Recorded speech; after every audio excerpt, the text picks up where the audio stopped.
Efesios capítulo 5, versículos 15 al 17.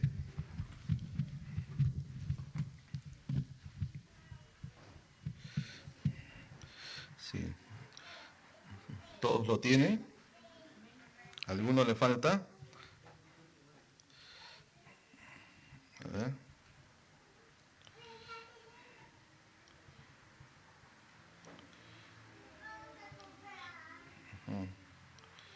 Ay, sí.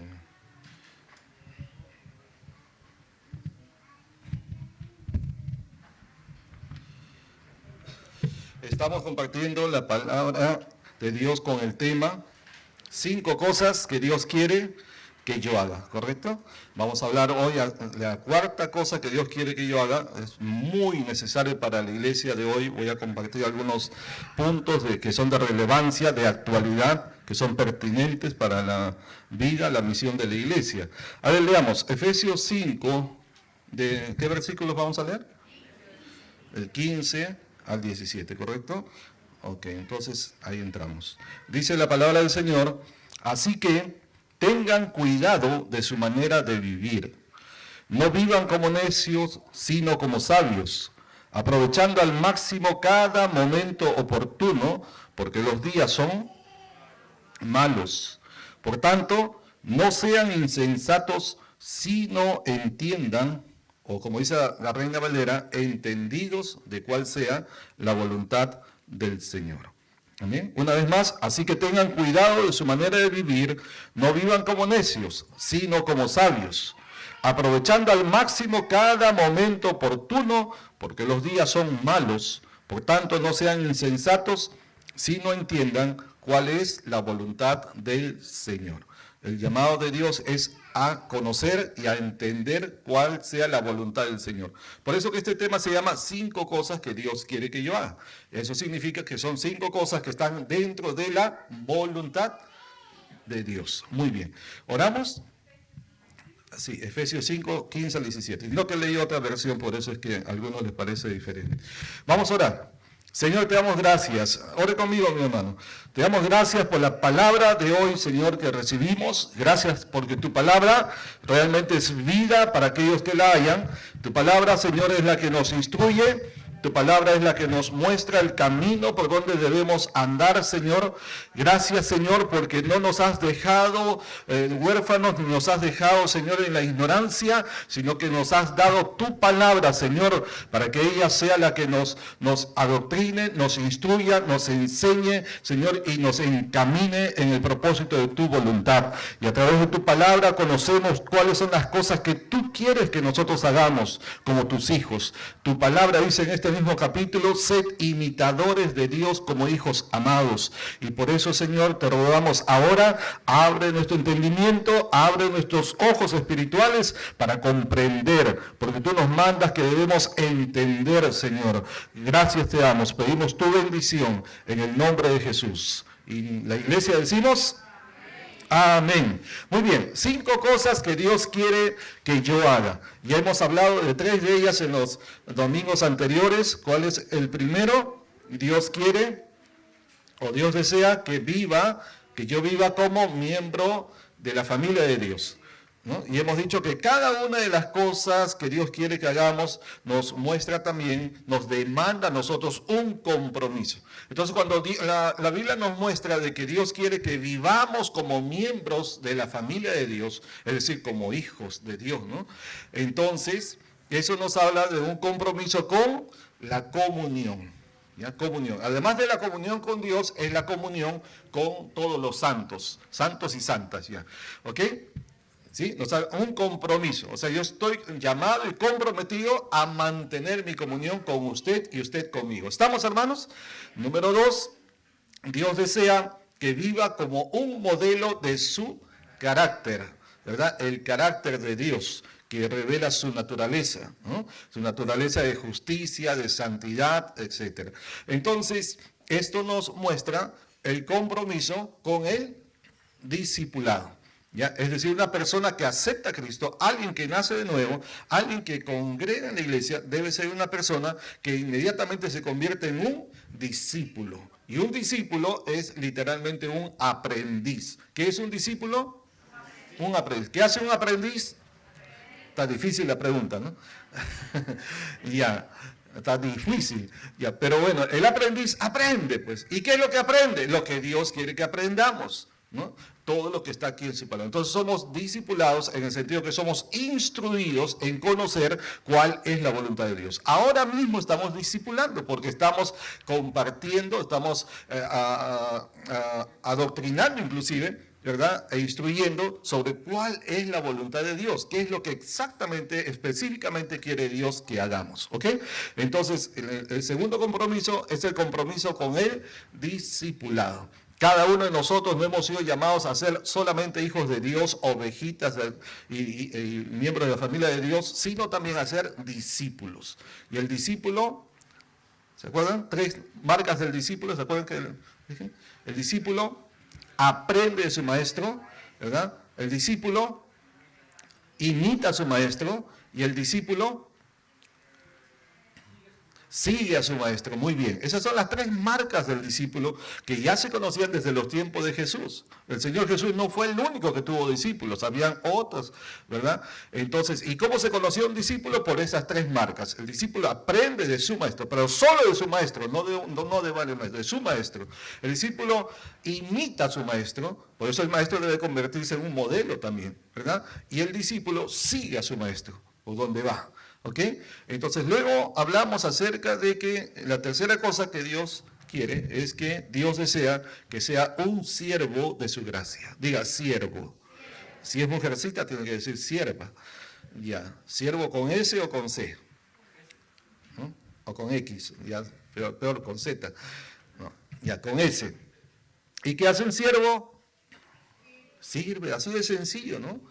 El siervo sirve, y como somos siervos, porque la Biblia nos revela que somos llamados, somos siervos, entonces somos llamados también a servir, ¿ok? ¿Ya? Entonces, por eso el mismo Señor Jesús se puso como ejemplo, él dijo, el Hijo del Hombre no ha venido a ser servido, sino para servir y dar su vida en rescate por muchos. ¿Dónde está eso? En la Biblia, muy bien. ¿En qué parte? Marcos 10:45, ¿correcto? Ya, entonces, Dios desea que sea un siervo de su gracia. De gracia decimos porque todo la capacidad para servir no es de nosotros, sino que nos viene como algo dado por la gracia de Dios. Dones, aptitudes, vocaciones, talentos, ministerios, todo es dado por gracia de Dios. Amén. ¿Sí? Entonces, y esto nos habla de un compromiso, de nuestro compromiso con el servicio en la casa de Dios.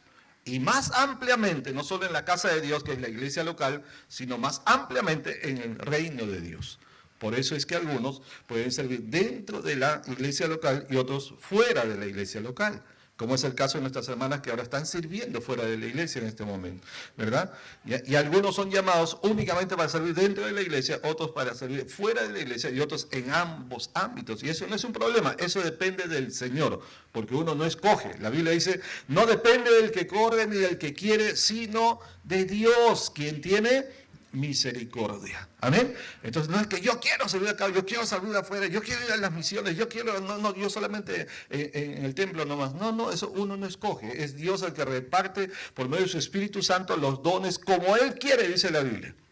Como Él quiere, porque es el Señor. ¿Estamos, hermanos? ¿Ya? Entonces nos toca a nosotros reconocer, ¿no?, cuál es la vocación, el llamado específico en el área de servicio que nos toca.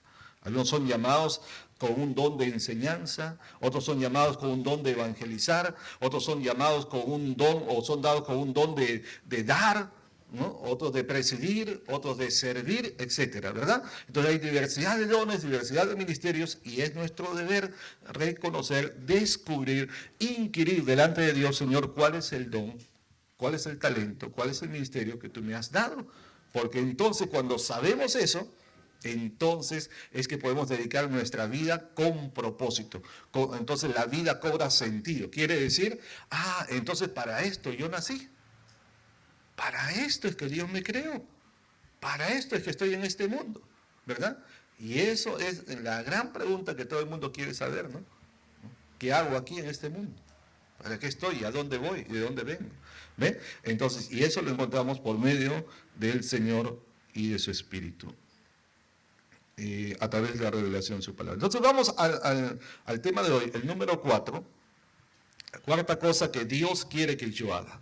Número 4, Dios desea que sea un mensajero de su palabra. ¿Qué desea Dios de usted y de mí? Que seamos mensajeros de su palabra. Amén. Dios quiere que usted y yo seamos mensajeros de su palabra. ¿Qué hace un mensajero? ¿Perdón? Lleva el mensaje, muy bien. Lleva el mensaje, ¿verdad? Comunica el mensaje, da a conocer un mensaje que no es suyo, porque solo es un mensajero, ¿verdad? Lleva un mensaje dado por otra persona que está en autoridad sobre él, ¿correcto? ¿Verdad? Entonces, un mensajero tiene un mensaje y un mensajero debe comunicar ese mensaje fielmente. Amén. Entonces, esto nos está hablando de un compromiso. ¿Cuál será ese compromiso en este caso? Predicar, muy bien. Entonces vamos a ponerle la palabra, el compromiso con el evangelismo. A ver, dígalo fuerte, evangelismo. No, más fuerte, a ver. Muy bien, entonces este es el compromiso con el evangelismo hacia aquellos que todavía no han nacido de nuevo. Aquellos que aún no tienen a Jesucristo como Señor y Salvador, que aunque han oído tal vez alguna vez de Cristo, tal vez han leído un folleto evangelístico, qué sé yo, pero de cualquier manera si han asistido a una iglesia alguna vez o muchas veces, pero que nunca todavía han tomado la experiencia del nuevo nacimiento, nuestro compromiso delante de Dios, y es lo que Dios quiere que nosotros hagamos, es que seamos mensajeros hacia ellos, llevando el mensaje de salvación, el mensaje del evangelio, de la gracia de Dios. Alguien diga amén. Amén. Así que Dios quiere que sus hijos y sus hijas no tengan temor ni vergüenza de comunicar el evangelio. Que no le dé temor de predicarle a nadie. Que usted se pueda parar firme, confiado, con autoridad de Dios, no pedante, ¿no? Pero con autoridad de Dios, ¿verdad? Ante un albañil, ante una costurera, ante un heladero, panadero, como también delante de un profesional, delante de un ministro, delante de un congresista, delante de un hombre de negocios, que usted se puede parar firme sabiendo que usted solamente es un mediador, un mensajero. El mensaje no es suyo, el mensaje viene del cielo, es un mensaje de Dios para esa persona. Y ese mensaje tiene un poder en sí mismo. El evangelio es poder de Dios para salvación a todo aquel que en él cree. A todo aquel, el rico, el pobre, el blanco, el negro, etcétera, etcétera, ¿verdad? Hay un poder en sí mismo en el contenido del evangelio que hace que la persona experimente un cambio sobrenatural, porque su naturaleza humana original es transformada, es cambiada, como dice la Biblia. El que está en la iglesia, nueva criatura es. ¿Cuántos dicen amén? No, eso no dice la Biblia. La Biblia no dice el que está en la iglesia, ni esta ni la otra.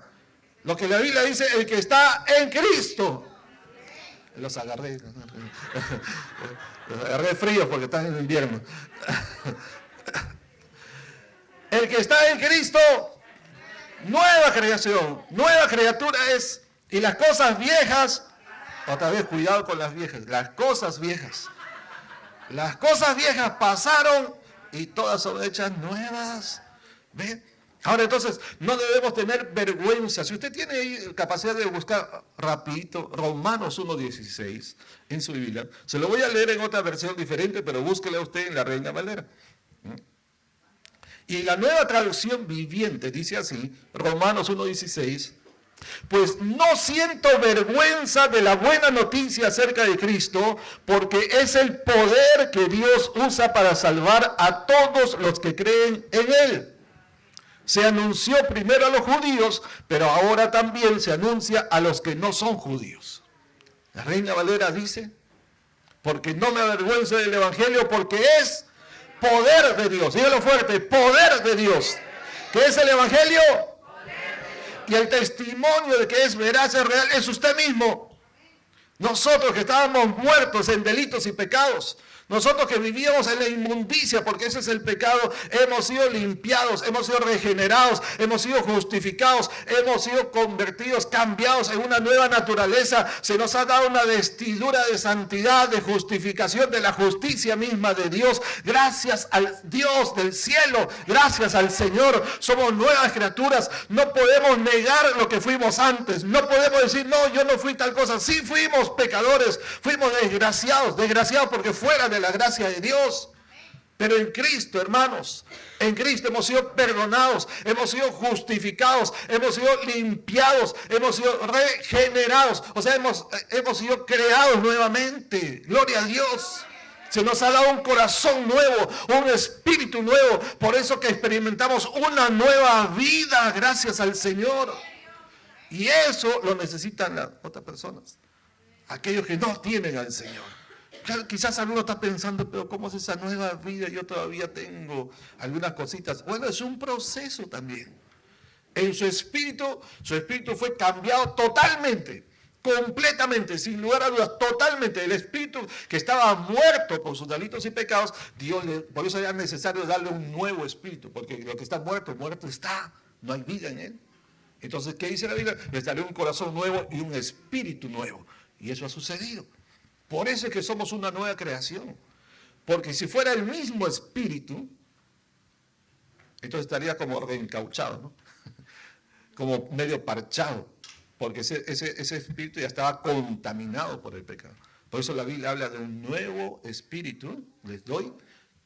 Por eso es que entendemos que es una nueva vida. Porque si no hay espíritu, no hay vida, ¿correcto? Pero cuando estábamos muertos en nuestros delitos y pecados, ya ese espíritu estaba frito, pescadito. Entonces se nos dio un nuevo espíritu, por eso que es una vida nueva, hermano. Eso significa, no hay antecedentes, no hay fichaje atrás, no hay. La vida pasada pasó. El que está en Cristo, nueva creación, nueva criatura es. Y el enemigo va a venir a señalarle, a condenarle, a decirle, no, tú eres esto, tú hiciste esto. Cierto, no negamos que en el pasado, en nuestra vida anterior, ok, lo que hayan hecho, no lo sé, cada uno de nosotros. Pero lo que sabemos por la palabra de Dios, que todo eso ha sido perdonado. La sangre de Jesucristo, el Hijo de Dios, nos limpia de todo pecado. Amén. Ahora, esta buena noticia es necesario comunicar, es necesario llevar. Este es un tesoro, es una riqueza, es una preciosidad que está en nuestras manos. Un tesoro que Dios ha puesto en nuestras manos. ¿Cómo lo vamos a guardar para nosotros solamente? Hay que compartirlo, ¿amén o no? Hay muchos que lo necesitan. Entonces, Dios quiere que seamos mensajeros, ¿ok? De su palabra. ¿Cuántos son buenos para hablar con otras personas? O sea, que les guste hablar. No estoy diciendo que sean buenos oradores, no, que les gusta hablar, que les encanta hablar, que hay que pararlos, hay que ponerles hasta un bozal, menos mal que ahora hay mascarillas, ¿no? ¿No? Ni con mascarilla no los controlan. Pero hay gente que es buena para hablar y hablar, pero ya detente un ratito, espérate un ratito. Nada. Hay gente que son buenos para hacer amistades rápidamente. Algunos no, ¿verdad? Algunos dicen, uno entra en un lugar y está así como, y no conozco a nadie. Pero otros nada más entran y ya, hey, ¿tú cómo te llamas? Mira, yo soy Daniel. Mira, qué linda tu camisa, parece una piña. ¿Por qué? Está toda arrugada. Pero bueno, o sea, gente que así fácilmente, de manera espontánea, se comunica, se relaciona y ningún problema, ¿no? ¿Por qué no aprovecha esa facilidad que tiene de hablar, de relacionarse? Yo me acuerdo de un señor que era cómico ambulante. Ustedes conocen los cómicos ambulantes, todavía hay, ¿verdad? Que se paran en los parques, en las plazas ahí, y entonces cuentan chiles o chistes. Y son graciosos y tienen esa espontaneidad, no tienen ese carisma para hacer, la gente se ríe y encima les pagan todavía, ¿no? Y hacen plata con eso. Bueno, uno de ellos se convirtió a Cristo. Le predicaron el evangelio y se convirtió de verdad a Cristo. Y él viene a su pastor, le dice, pastor, Usted dice que debemos ganar las almas, pero yo no sé cómo hacer, porque lo único que yo sé es contar chistes, nada más. ¿No? Y de verdad era bueno contando chistes, claro, en el mundo, ¿no? Y la gente, o sea, usted sabe, la gente se acerca cuando algo les llama la atención y es bueno. Y el pastor sabiamente le dijo, bueno, hijo, le dice, usa ese talento que Dios te ha dado, úsalo. Pero pastor, ¿cómo voy a predicar contando chistes? No, dice, no, es que no me has entendido. Estoy diciendo que uses el talento para comunicar el evangelio. Y el pastor le explicó. ¿Y saben qué sucedió? Este señor volvió a su trabajo, porque ese era su trabajo. Él vivía de eso. En la calle contaba chistes, la gente se reunía y le daba sus monedas y con eso sostenía, ¿no? Y crió a sus hijos y todo. ¿Y qué hizo él? Volvió a la calle. Ahora contaba chistes sanos, porque antes también había mezclado pues chistes blancos con rojo, colorado, verde, morado, todo. Y entonces ya ahora chistes blancos nomás. Pero era bueno, ¿no? Él era bueno y la gente se reía jocoso, todo. Y entonces le dice, bueno, ahora no se muevan, por favor. Dice, no se vayan, por si acaso no les voy a cobrar, esto va a ser gratis, le dice. Claro, ahí sí, porque usted sabe, cuando la gente se ríe todo, y al momento que van a pasar el sombrero, ya uno se hacen los locos y se van, ¿no? Y dicen, no se vaya, por favor, esto les pido 5 minutos y no les voy a cobrar. Esto no les va a costar nada, esto es gratis. Y en 5 minutos, después que él había juntado un montón de gente con sus chistes, les predicó el evangelio. Les dio testimonio. Les habló de cómo Cristo había cambiado su vida y cómo era posible que un hombre que había sido un engañador, un alcohólico, un sinvergüenza y todo lo demás, cómo ahora podía mostrar que de verdad el evangelio es poder de Dios para cambiar a las personas. Dijo, y les habló, y ahí tenía un público ahí, ¿no? Y usando ese talento que tenía, se ganó un montón de gente. ¿Qué estoy explicando? No estoy diciendo salgan a contar chistes a todo el mundo, ¿no? Pero use el talento que usted tiene. Use el don que usted tiene. ¿Me estoy explicando, hermanos? ¿Ya? Úselo. La semana pasada hablamos de eso, ¿no? Cada uno según el don que le ha sido dado, úselo conforme a la medida de la fe. ¿Ya? Pero no tenga vergüenza de hablar.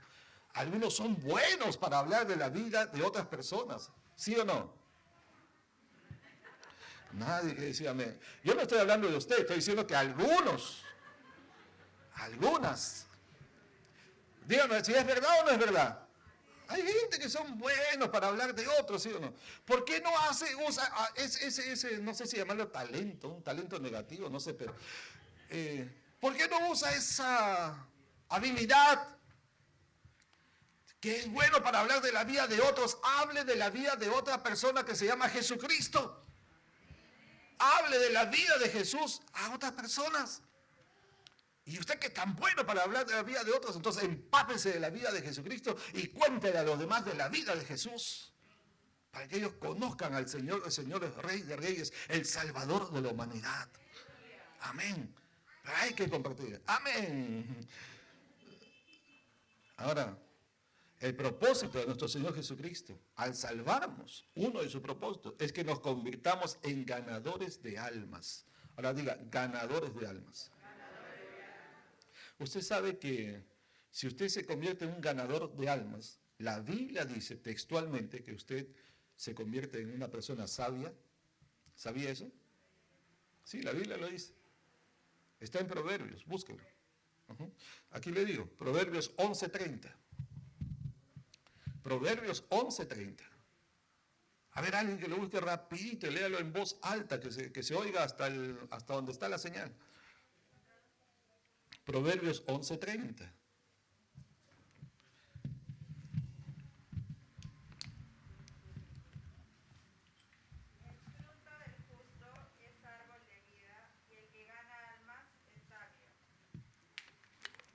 Gracias, Danielita. El que gana almas es sabio. ¿Cuántos quieren ser sabios? Sabios.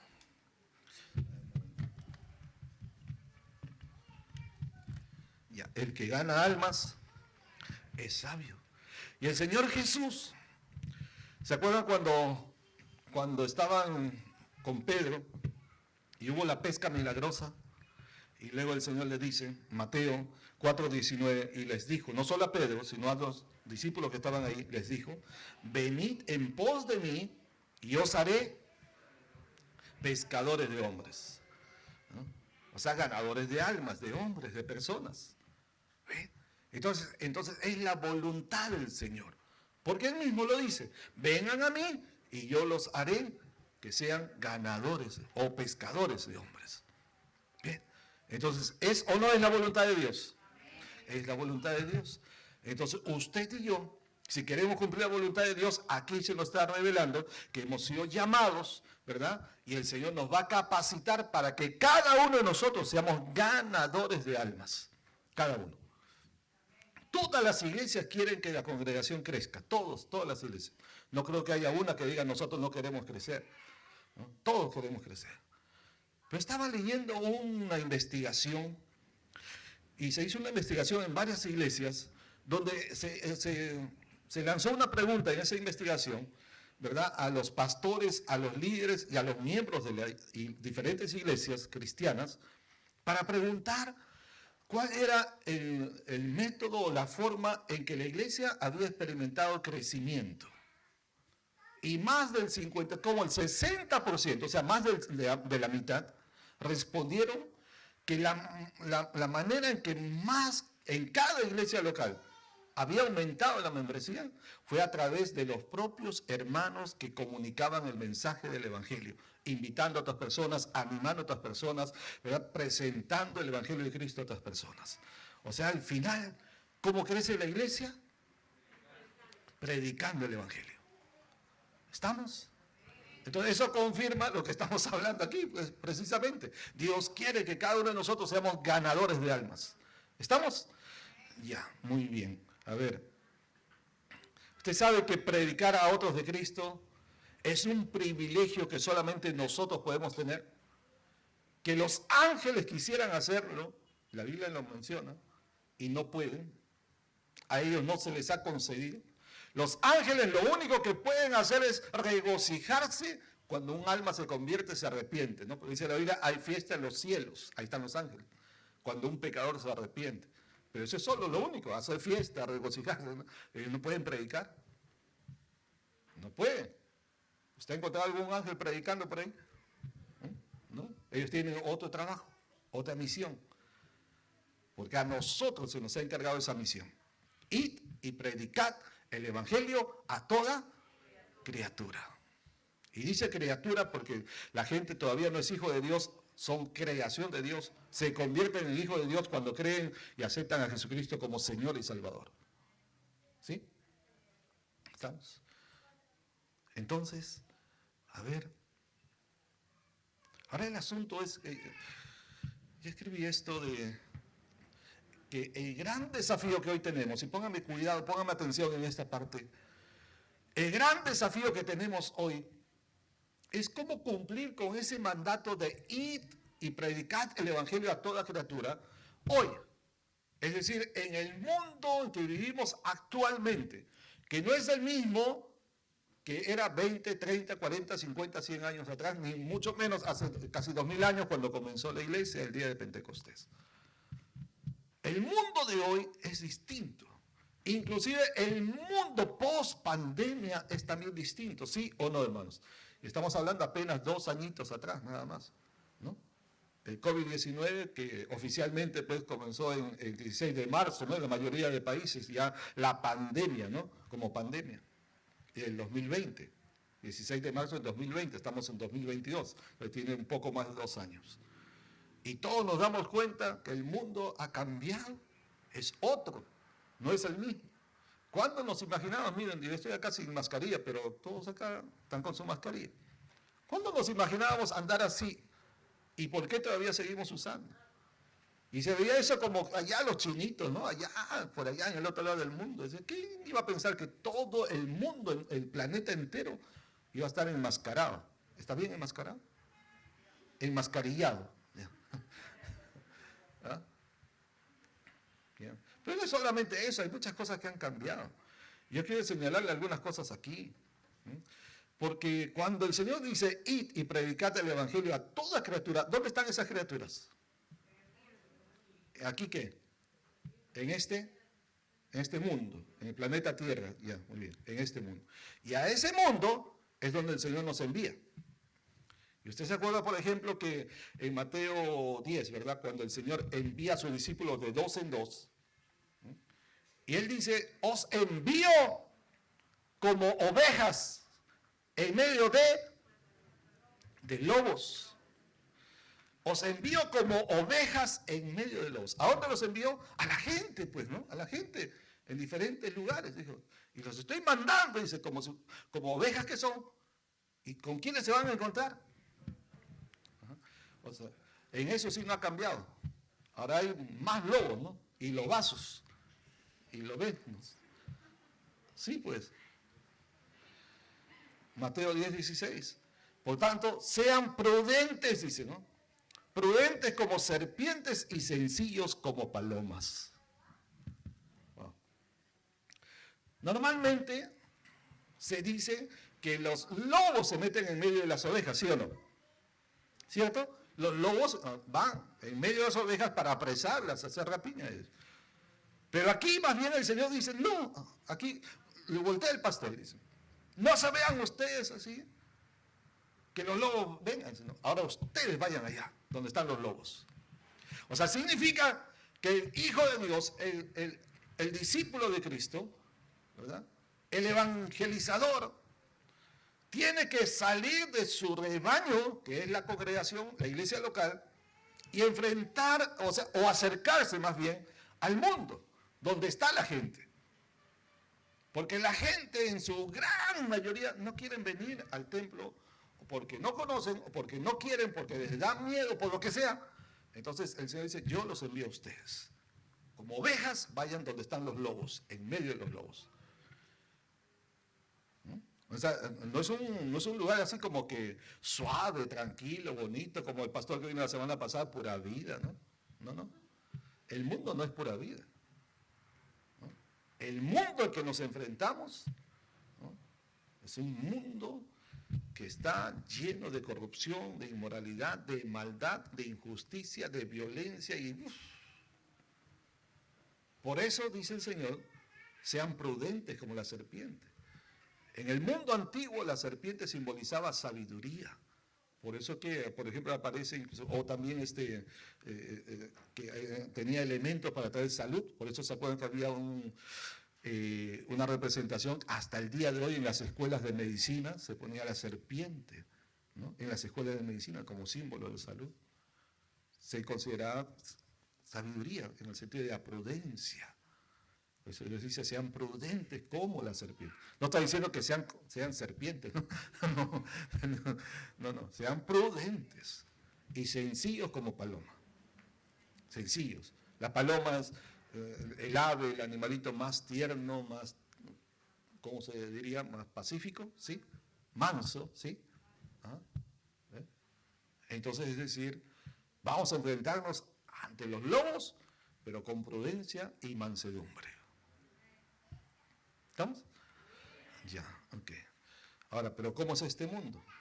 Este mundo, llamémoslo el mundo postmoderno, porque esa es la era en que estamos viviendo actualmente, y tendríamos que decir también el mundo post-pandémico, porque como hemos visto ya el mundo es distinto antes y después de la pandemia, ¿sí o no?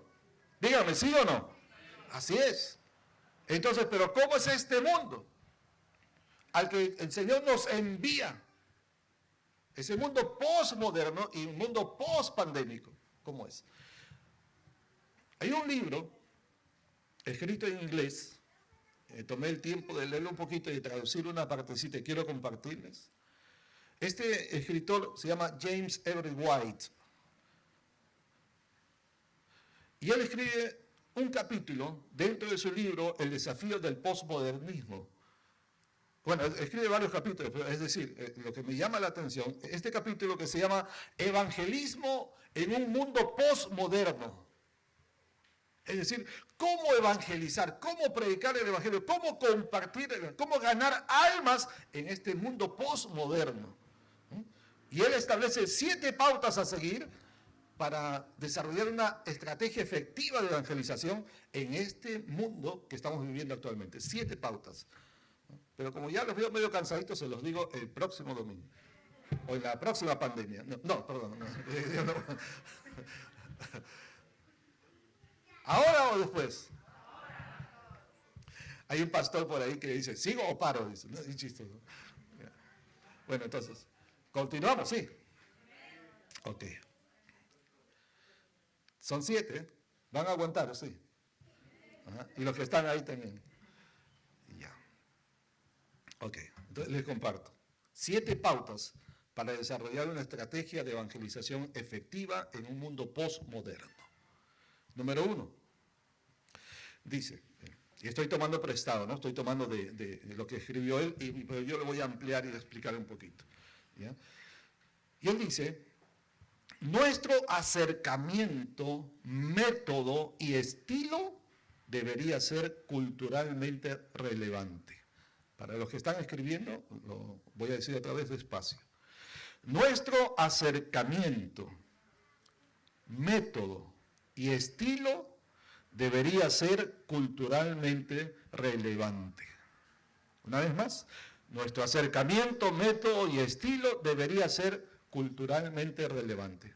Aquí yo le he puesto los versículos que de alguna manera pues, ayudan a respaldar o explicar esto, ¿no? En cada caso. Aquí cae bien 1 Corintios capítulo 9, versículos 19 al 22. Lo voy a leer en otra traducción llamada La Palabra de Dios para Todos. Dice así, pon atención. 1 Corintios 9, del 19 al 22. Dice, aunque soy libre y no pertenezco a ningún ser humano, me he hecho esclavo de todos para poder ayudar a salvar al mayor número posible de gente. Entre judíos me he comportado como judío para ayudar a salvarlos. Entre los que viven bajo la ley me comporté como uno de sus seguidores para ayudar a salvarlos, aunque en realidad yo no vivo bajo la ley. Cuando estuve con los que no conocen la ley, me he comportado como uno de ellos. Lo hice para ayudar a salvarlos también a ellos, aunque en realidad yo nunca dejo de estar bajo la ley de Dios. De hecho, estoy bajo la ley de Cristo. Está hablando el apóstol Pablo. Dice, cuando he estado entre los que tienen dudas, la Reina Valera dice entre los débiles, me he comportado como uno de ellos para ayudar a salvarlos. Es decir, me he hecho todo para todos, para que de todos modos pueda ayudar a salvar a algunos de ellos. ¿Qué le parece? Esto es lo que significa ser culturalmente relevante, o sea, hacerse a la gente de una determinada cultura. Si yo voy a la sierra de nuestro país, a las zonas altas, ¿no? Las costumbres, las tradiciones, la forma de vida es diferente, sí o no, hermanos, ¿no? Entonces, si voy a predicar el evangelio, y a veces, me acuerdo que una vez unos jóvenes fueron ahí, y nosotros estábamos de misioneros plantando una iglesia allá, y vinieron un grupo de jovencitos con todo el ánimo a predicar la palabra, y comenzaron a entonar cánticos, como es aquí en la ciudad, ¿no? Alegre, dinámico, con tecnología, con bajo, con batería, con todo. Y los hermanos de allá, en las zonas frías, en las zonas altas, en la zona andina, son gente que su manera de expresión son más de música, digamos, más como, ¿cómo diríamos?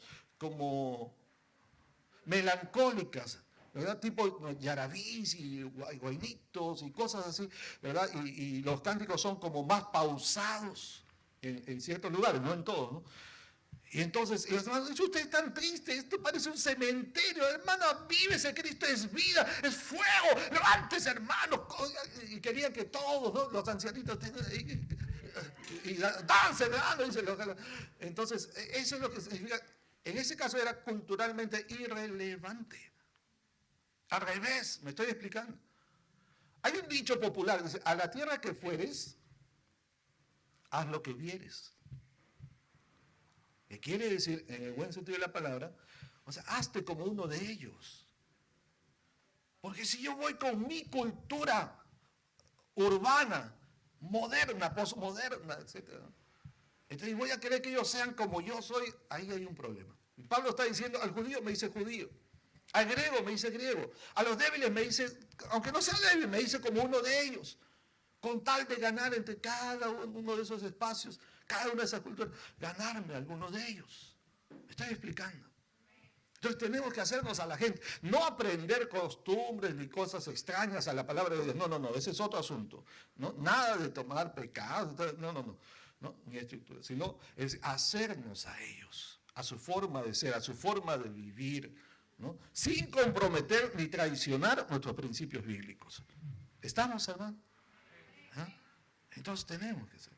Si usted es una persona preparada, una persona entendida, una persona educada, una persona leída, y va una persona que es sencilla, vamos a decir entre comillas, ignorante en el buen sentido, ¿no? De que tal vez no tiene una formación intelectual, académica, no ha tenido la oportunidad que usted ha tenido, ¿verdad? Y usted va a hablarle con palabras rimbombantes, que la filosofía, la actitud elemental, o sea, hablar así con palabras, ¿no? Hay que hablar en un sentido holístico, integral. Entonces la gente te dirá, qué bonito habla este muchacho, pero no le entiendo nada.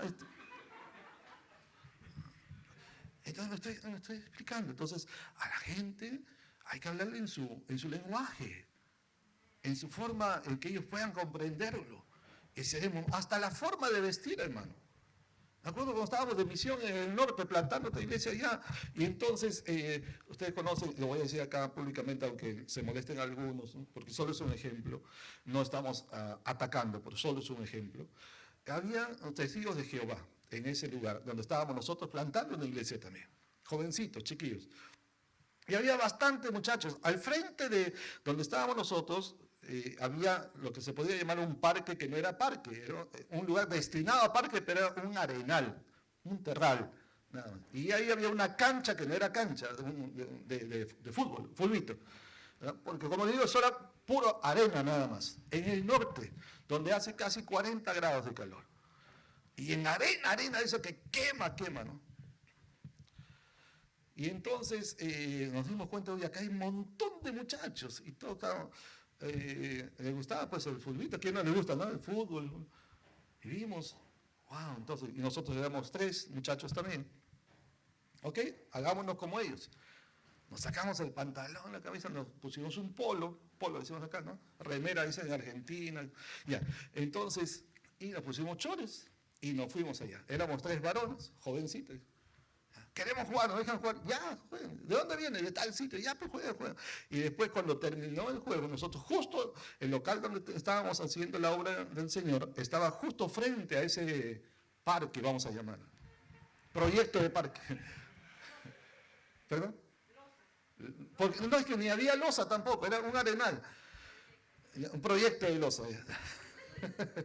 Y entonces como estaba justo ahí, casi en esquina, y nosotros teníamos ahí porque nos tocaba preparar nuestra propia comida, así que teníamos víveres. Y decíamos, muchachos, dice, ¿qué les parece? Ya hemos jugado todo, ¿quieren tomar una limonadita? Sí, decía, porque todos son arrancados ahí, pues nadie tiene. Entonces, ya vamos, dice, ya, pero nos ayudan a preparar. Y entre todos comenzamos a cortar los limones, y dice, ya tú agarras los vasos, ya tú cortas, tú exprimes, y entre todos lo hicimos, ¿no? Hicimos amistad con ellos. Y esa fue la estrategia. Y ellos vinieron más, porque usted sabe, comer gratis les gusta a todo el mundo, ¿no? Especialmente. Y después dicen, mira, uy, acá tienen papa, tienen todo, sí, pero lo malo es que no sabemos cocinar. Yo sé cocinar, decía uno, ¿no? Ya, pues ya enséñanos. Y de verdad no sabíamos, tuvimos que aprender un poco ahí. Y entonces entre todos cocinábamos y compartíamos, y una vez que estaban comiendo, cuando estaban comiendo, sentaditos no se podían mover porque están comiendo. Ahí los agarrábamos. Y como ya teníamos una relación que habíamos ido construyendo, no se escapaban, ¿no? Sí, no podían negarse. Y nos ganamos una cantidad de jovencitos, solamente por hacernos como ellos. Y estaba mencionando el asunto de los testigos de Jehová, porque usted sabe, los testigos justo andan así con saco, ¿no? Con corbata. Por eso no me puse la corbata para que no me confundan. Y muchos andaban con su maletín, ahora ya casi no se le ve. ¿Cierto? Pero saco y corbata donde hacía casi 40 grados, en Arenal, y en un lugar precario, pueblo joven, donde la gente vive con las justas de economía. ¿Y saben qué nos dijeron esos muchachos? Nos dijeron, ustedes sí nos caen bien. ¿Saben por qué venimos? No solamente por el fútbol, ustedes nos caen bien porque ustedes se han hecho como nosotros, así nos dijeron. Por eso me acuerdo. No son como esos testigos, y dijeron otra palabra, ¿no? ¿Qué se creen? Así dijeron. ¿Qué se creen? Que vienen acá con terno, con todo. Acá. Para ellos era como una afrenta. Porque su estilo, hasta de vestir, de vivir, pues era diferente. ¿Me explico, hermano? Interesante, ¿no? Interesante, importante. Entonces nos hacemos a la gente por amor a ellos, ¿estamos? El Señor Jesús viniendo del cielo, hermano, ¿usted se imagina cómo será el cielo? Si la Biblia nos está diciendo que donde yo estoy quiero que ustedes estén y que hay el mar es de, ¿cómo es? Las calles de oro, de cristal, o sea, las puertas tienen piedras preciosas, rubíes, zafiros, diamantes, ónice, wow. O sea, imagínense, si eso es lo para nosotros, ¿cómo será lo de Dios? El trono de Dios, la casa de Dios. En la casa de mi Padre, lo dijo el Señor, ¿sí o no? O sea, en su casa, ¿cómo será? Dios mío, wow, me muero. Entonces, imagínense, hermanos, ¿cómo será? Pero el Señor dejó su trono, su corona, su riqueza, su gloria. Y vino acá a vivir en una mansión, nació en un hotel 5 estrellas. Así no fue la historia, ¿no? No fue, ¿no? ¿Dónde? En un pesebre, en un lugar sencillo. Se hizo a la gente, caminó con ellos, vivió con ellos, ¿sí o no? Si el Señor viviera en este tiempo, o hubiera venido en este tiempo, ¿a dónde iría? ¿Dónde iría a nacer? ¿A Miraflores, Monterrico, San Isidro? No está mal, no está mal, ¿no? Digo, ¿no? Pero no creo que hubiera ido ahí, ¿no? ¿Hubiera ido a dónde? ¿A los halcones? ¿Ah? ¿Ah? ¿No? ¿O no? ¿O no? ¿Cómo se llama el lugar más alto? A Ticlochico, ¿no? A las Pampas de San Juan. ¿Ah? No, es en serio, hubiera ido sí o no. O sea, a convivir con la gente del pueblo, quiere decir. ¿Ah? ¿Qué hubiera comido? Ceviche de 2 soles. Chanfainita. Papa con huevo con ajicito. Ajá. O sea, ¿usted cree sí o no, hermanos? Claro que sí, hermano. ¿Ah? Un rancho arequipeño, ¿sí? ¿Ah? Claro, estoy explicando. Entonces, ¿y nosotros? Si queremos ganar las almas, entonces, ¿cómo tenemos que hacer? ¿Ah? Ay, no, tú no eres de mi nivel. Y tú compras en Gamarra y yo voy ¿a dónde? A Ripley. No pues, o sea, como ellos, amén. Nos hacemos a la gente, nos acercamos a la gente. Los envío como ovejas en medio de lobos. Usted no vaya a decir, por si acaso tú eres un lobo, pero yo soy la oveja y te voy a predicar para que te conviertas en oveja. No, así no vamos a predicar, pues. Así no se va a ganar a nadie, hermano. ¿Ya? O sea, usted sabe que es un lobo, pero no se lo diga, usted sabe. No se lo diga. Ya en femenino no se puede decir, ¿no? Porque ya queda feo. Pero ya saben, el mundo al que nos ha enviado es un mundo así. Así que, uy, se apagó. ¿Será señal de...? La señal. Vamos a ver hasta dónde llegamos. Un poquito, no, es un poquito más. Y apenas vamos en el número 1. Y ustedes me dijeron los 7. Ya no, ya se están desanimando. Ya, ¿ah? Ya es el número 1. La primera pauta. La segunda pauta para una estrategia evangelizadora eficaz en un mundo posmoderno. Segunda pauta.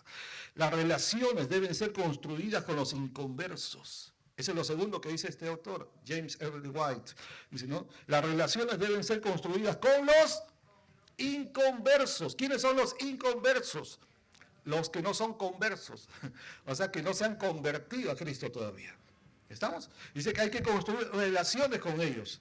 Y esto significa, y es lo mismo que hace un momento hablamos, hermanos, es acercarnos a la gente que no está en la iglesia, a la gente que no es de la familia de Dios. Nosotros tenemos que ir a ellos. Es más, nos ha sido encomendado, hemos sido enviados, nos ha dicho, vayan por todo el mundo. ¿Dónde está el mundo? Ya, fuera de la iglesia. porque este es ya el territorio del reino de Dios. El mundo está afuera. El Señor dice, váyanse, vayan. Bueno, así no dice el Señor, ¿no? Pero dice, vayan.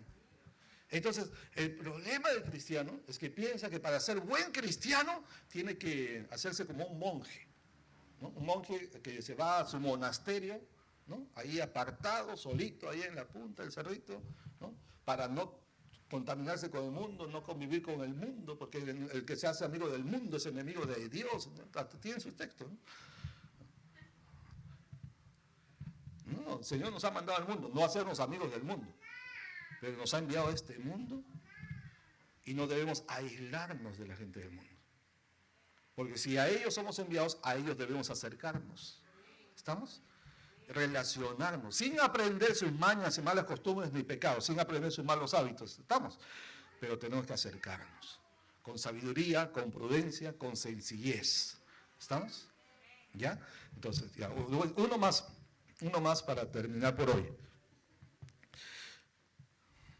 Tercera pauta que menciona este varón de Dios, él dice, el evangelismo debería ser entendido como un proceso. El evangelismo debería ser entendido como un proceso. ¿Qué es un proceso? Es una serie de acciones, actividades, obras, si se quiere, ¿verdad?, que conducen a un propósito final. Hay un proceso, ¿no? Entonces, para construir, digamos, construir un carro, por ejemplo, hay un proceso, ¿no? Hay que fabricar esta pieza, hay que fabricar el motor, hay que hacer también las llantas, hay que hacerle el timón, o sea, todas las partes, pues es un proceso. Cuando se completa todas las acciones requeridas, se ha completado el proceso. Entonces, cuando aplicamos eso al evangelismo, debemos entender que el proceso no consta de una sola acción. Es decir, no debemos quedarnos únicamente en la parte de que predicamos el evangelio y ahí se acabó. O sea, ya cumplí mi parte, Señor. Gloria a Dios, ya, Señor, prediqué. No. Si es un proceso, quiere decir hay una serie de pasos, como un ciclo a completar, es un proceso. Y les voy a decir la visión personal que tengo de cuál debe ser ese proceso. Con eso terminamos, ¿está bien? O sea, ¿qué viene después de predicar a una persona? ¿Qué más debe venir? ¿Qué más debe suceder? ¿Qué más nos toca hacer como iglesia y como evangelizadores personales? Entonces, lo primero, obviamente, es predicar el evangelio. ¿Ya? Predicar el evangelio, eso es lo primero. Somos enviados a predicar el evangelio a toda criatura, eso es lo primero. Pero una vez que hemos predicado el evangelio, van a haber personas que van a aceptar a Cristo, ¿cierto? Otros lo rechazarán. Pero entre aquellos que aceptan a Cristo, nos lleva al segundo paso, que entonces vamos a tener nuevos convertidos. O gente que ha nacido de nuevo. Ese es el segundo paso en ese proceso, ¿verdad? Entonces tenemos nuevos convertidos, o gente que ha nacido de nuevo. Luego, que han nacido de nuevo, los dejamos ahí, ya todo está bien, chévere, ¿no?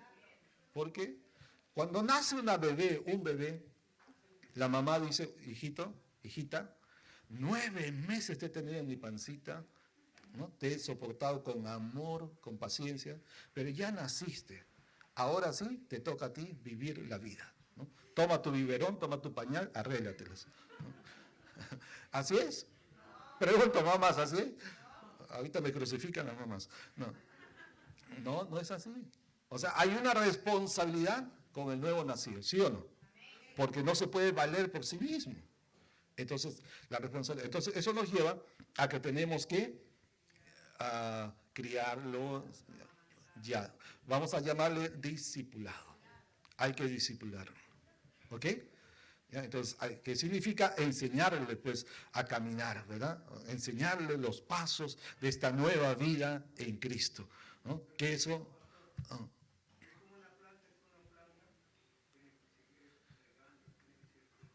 Correcto. Muy bien, para que se escuche, es como una planta, ¿verdad? Que se ha sembrado, y una vez que está sembrado y germina y crece, nace, ¿verdad? Entonces hay que cultivarla, hay que podarle, hay que regarle, ya, todo eso. Muy bien, la ilustración. Entonces, nos toca a nosotros igual, ¿no? Enseñarle, alimentarle, enseñarle a orar, enseñarle a congregar, acompañarle en el proceso, visitarle, a ayudarle, a animarle cuando se desanima, cuidarle, ¿verdad?, de los lobos que vienen. Porque usted sabe, cuando una persona nace de nuevo, hay otros que ya están observando, ¿no?, para criticarle, para ofenderle, y otros para llevárselo también a una secta. Entonces tenemos que estar ahí. Es todo un proceso, pues, ese discipulado en sí mismo también. ¿Estamos? ¿Ya? Entonces, ese discipulado debe conllevar a que la persona se bautice. Entonces, al siguiente paso, que puede ser antes o puede ser después, ¿no? En la Biblia encontramos que una vez que la persona aceptaba a Cristo, inmediatamente se bautizaba. Eso encontramos desde el principio de la iglesia, ¿cierto? ¿Verdad? Ahora es necesario porque discipularlos, enseñarles, porque la gente quizás no está recibiendo el mejor mensaje, ¿no? Un mensaje correctamente conforme al Evangelio, ya, o a la palabra. Entonces tenemos nuevo predicación, nuevo convertido, discipulado, bautismo, y eso el bautismo lo convierte en parte ya formalmente de la iglesia, ¿no?, de Cristo, ¿ok? Y además, luego entonces, una vez que esa persona ya está discipulado, ya está bautizado, obviamente ya ha nacido de nuevo, entonces ya comienza a experimentar sus primeros pasitos, ¿correcto? Entonces, ¿cuál es el siguiente paso ahora? Porque está creciendo. Además de congregar, porque ya se supone que ya está bautizado, es porque ya está congregando, es miembro de la familia. El siguiente paso es ser siervo. Siervo. Ya no solo discípulo, no solo nacido de nuevo, sino que ahora es ser siervo. Enseñarle que es un siervo, una sierva de Dios. ¿Estamos? ¿Ya? No estoy hablando de ser pastor, misionero, maestro, no estoy hablando de ser un servidor. ¿Sí? Una persona que ha sido llamada a servir. Hay que enseñarle rápidamente a la persona que nace de nuevo que ha sido llamada a servir. Que es la voluntad de Dios, ¿verdad?, que sirva con dones, con talentos, con habilidades, aptitudes que Dios le da. ¿Ok? Entonces, eso es importante, porque si no se le enseña a servir, ¿qué va a pasar? Va a querer ser servido, va a querer que lo sirvan, va a querer que siempre lo estén ahí atendiendo, cuidando, ayudando. Esos son las ovejas Movistar, así le decía antes yo. Entonces, ayúdame, cámbiame, sálvame, perdóname, auxíliame. Entonces, ¿me explico, hermanos? Si no se le enseña a servir, va a querer ser servido. Y eso crea dependencia, y la dependencia no es buena, hermano. La dependencia ni le ayuda a la persona, ni ayuda a los demás, porque consume tiempo y las personas no crecen además. Se mantienen inmaduras, inestables, sin fruto. Entonces ya tienen nombres, ¿no? ¿Sabes? Pero dejémoslo ahí. Una vez que es siervo, un tiempo de servicio, sirve. La idea es que siga creciendo, ¿sí o no? O que se quede ahí nomás. No, tiene que seguir creciendo. ¿Cuál será el siguiente paso, la siguiente grada? Imagínense una escalera que tiene varias gradas. La siguiente grada en ese escalón de ascenso debe ser un líder. Líder, póngale ahí, líder. ¿Ya? Un líder. Un servidor está bajo autoridad. Un líder también debe caminar bajo autoridad, pero ya se le delega autoridad sobre otros. Entonces, una persona que acepta responsabilidades. ¿Ok? El liderazgo siempre, el líder debe seguir siendo siervo. Un líder con un corazón de siervo, pero que ya acepta, asume responsabilidades. Entonces, está a cargo de algo. A cargo de recibir a las personas, a cargo de enseñar a los niños, a cargo de limpiar el templo, a cargo de algo, un servicio, porque sigue siendo un siervo, pero está como responsable de. ¿Me explico? ¿Estamos? ¿Ya? Entonces ve cómo va haciendo una carrera cristiana, ¿no? Nacido de nuevo, ¿qué más? Discípulo, bautizado, congregante, siervo, ahora líder. Ahí ya queda, ¿verdad? ¿O hay más? Hay más. ¿Cuál sería el siguiente escalón? El siguiente escalón empieza con M. Y ministro, que involucra al maestro y otros ministerios. ¿Ya? Ahora, no todos son llamados a ser Ministros en el sentido puro de la palabra, de que sean personas dedicadas por completo al ministerio, ¿no? Y formados para eso, tipo pastor, tipo maestro, tipo misionero, tipo evangelista, me explico, apóstol, profeta. No todos tienen ese llamado porque eso depende de Dios. Pero ustedes recordarán que varias veces les he dicho, todo hijo de Dios, por lo menos en esta iglesia, debe tener la visión de estar capacitado, preparado, instruido como al nivel de un ministro. Y en Hebreos dice que habiendo pasado ya tanto tiempo, debería ser maestros de la palabra. Aunque no sea en el ministerio de maestro, pero que tenga el nivel de alguien que está capacitado para enseñar, para instruir, para dirigir. ¿Me explico? Que todos estén capacitados a ese nivel de un ministro. Todos. Estoy diciendo todos, ¿eh? O sea, cada uno de ustedes debe pensar de sí mismo que no debe quedarse donde está, que debe seguir creciendo, debe seguir avanzando, debe seguir madurando, debe seguir aprendiendo y ascendiendo en esos escalones. Y entonces luego, y este es el final, entonces le voy a decir una palabra un poco extraña ya, pero la mejor palabra que he encontrado, debe ser un reproductor. Dígalo por favor. Reproductor. ¿Qué significa un reproductor? Que se reproduce, exactamente. Que se reproduce. Como ya ha ido creciendo, ha llegado a un nivel de madurez, ¿no? De alcance, de formación, de conocimiento, de preparación, de experiencia también. Entonces ahora tiene que reproducirse en otros. Y aquí no estoy hablando solamente de ganar almas, sino que formar otros discípulos para que ellos asuman las responsabilidades que él ha tenido. Y entonces así el ministerio va creciendo, se va reproduciendo. Así cada uno de nosotros tendremos fruto en el reino de Dios. Por ejemplo, ahora los jovencitos, adolescentes en la iglesia, estaban a cargo de Joana, pero Joana y yo ya han viajado, están haciendo la obra fuera de aquí. Entonces, ¿quién está al frente ahora? Danielita, ¿ves? Entonces está creciendo.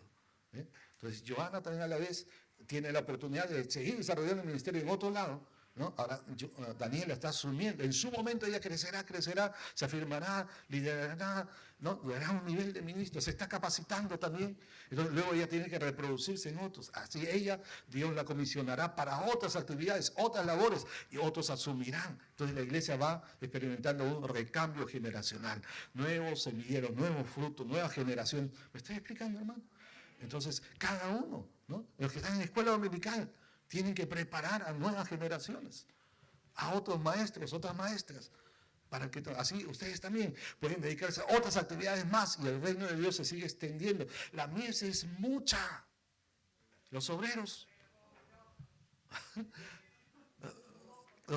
pocos.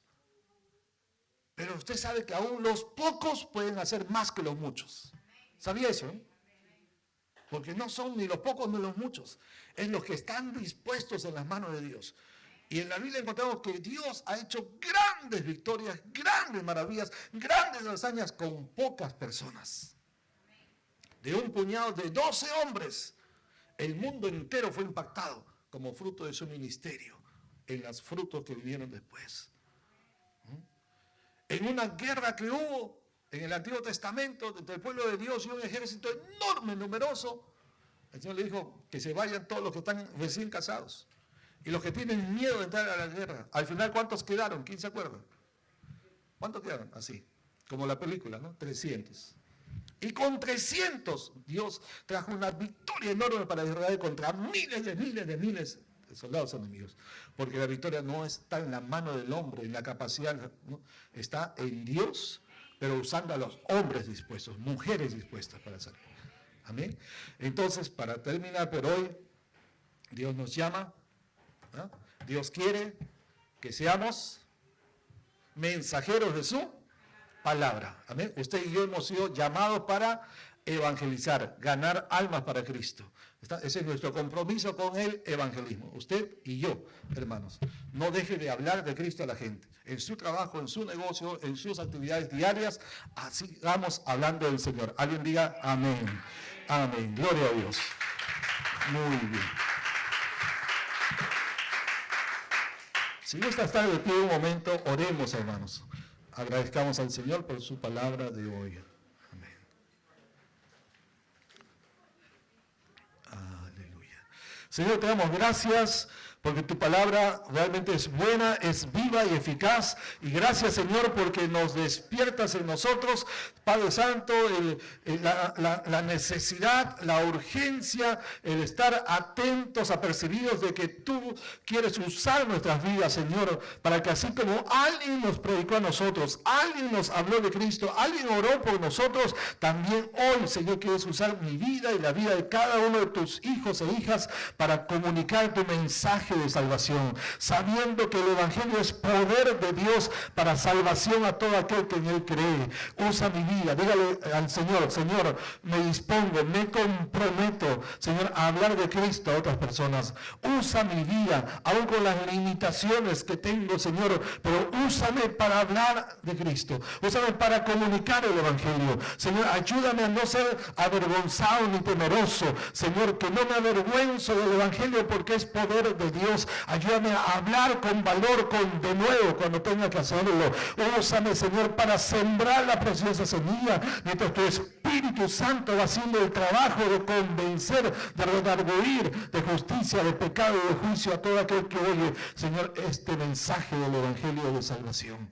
Gracias, Señor. Permítenos que al salir de aquí, vayamos, Señor, con esa encomienda, con esa comisión, con esa premura de saber que hay una urgencia de predicar el Evangelio, cuanto más que estamos en este tiempo final. Ayúdame y ayúdanos, Señor, en el nombre de Jesús. Amén y amén. Gloria al Señor.